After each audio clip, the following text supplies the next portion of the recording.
El Niño ప్రభావంతో ఈ ఏడాది వర్షపాతం తక్కువగా నమోదయ్యే అవకాశం ఉందని శాస్త్రవేత్తలు హెచ్చరిస్తున్న నేపథ్యంలో పురుషోత్తమపట్నం ఎత్తిపోతల పథకం రైతాంగానికి పెద్ద భరోసాగా నిలుస్తోందని తెలుగుదేశం పార్టీ రాష్ట్ర ఉపాధ్యక్షులు మాజీ ఎమ్మెల్యే ఎస్వీఎస్ఎన్ వర్మ అన్నారు. ఏలేరు ప్రాజెక్టులో ప్రస్తుతం డెడ్ స్టోరేజ్ మినహా సుమారు 6 టీఎంసీల నీరు మాత్రమే అందుబాటులో ఉందని, ఇదే నీటితో విశాఖ ఉక్కు కర్మాగారం, విశాఖ నగర త్రాగునీటి అవసరాలు, 5 నియోజకవర్గాల సాగునీటి అవసరాలను తీర్చాల్సిన పరిస్థితి నెలకొందని అన్నారు.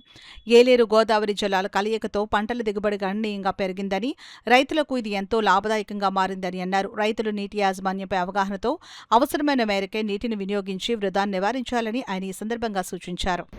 ఈ సంవత్సరం వర్షాలు ఎలినో ప్రభావం వలన బాగా తక్కువగా ఉంటాయని చెప్పి శాస్త్రవేత్తలు తెలియజేస్తున్నారు.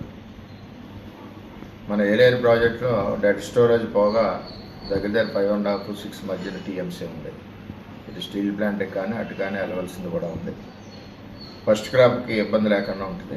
ఏది ఏమైనా పురుషోత్తపట్నం ఎత్తిపోతలు ఏదైతే చంద్రబాబు నాయుడు గారు ఈ 5 నియోజకవర్గాలకి సంబంధించి మన జిల్లాలో మరి ఒక ఆలోచనతో రైతాంగం అంతా కూడా అప్పులవుతుంది, రెండవ పంట పండట్లేదు, నీరు ఎద్దడి వస్తుందని ఒక ఆలోచనతో అప్పుడు పాదయాత్రలో ఈ పుట్టిందే పురుషోత్తపట్నం 2000 కోట్లతో పెట్టారు. జగన్మోహన్ రెడ్డి వచ్చాక దీన్ని భ్రష్టు పెట్టించి 5 సంవత్సరాలు రైతులను అప్పుల్లోకి దోశారు.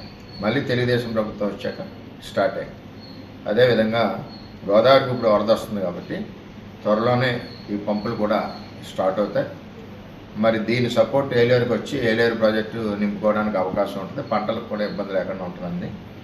అదేవిధంగా ఏలేరు ఆయకట్టు కింద ఉన్న రైతాంగం అందరికీ కూడా కూటమి ప్రభుత్వంలో నీరుకి సంబంధించి పంటకి నీరుకి సంబంధించి ఏ విధమైన ఇబ్బందులు లేకుండా కూటమి ప్రభుత్వంలో చంద్రబాబు నాయుడు గారి ఆధ్వర్యంలో మరి ఏలేరు ఆయకట్టు అంతా కూడా పండి విధంగా పురుషోత్తపట్నం నుంచి పంపులు లిఫ్ట్ చేస్తారు త్వరలోనే.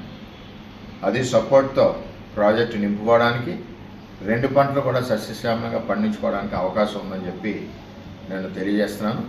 ఎట్టి పరిస్థితుల్లోనే నీటి మేనేజ్మెంట్ కూడా రైతులకి విజ్ఞప్తి చేస్తా ఉన్నాం.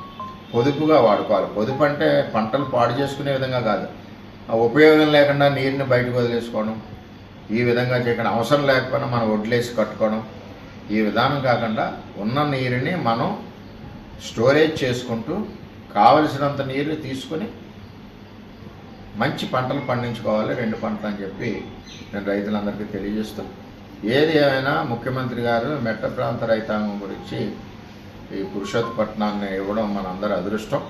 ఈ సంవత్సరం పంటలు పండాలి అంటే ఆ పురుషోత్తపట్నమే మనకు దిక్కని కూడా మీ అందరికీ తెలియదు.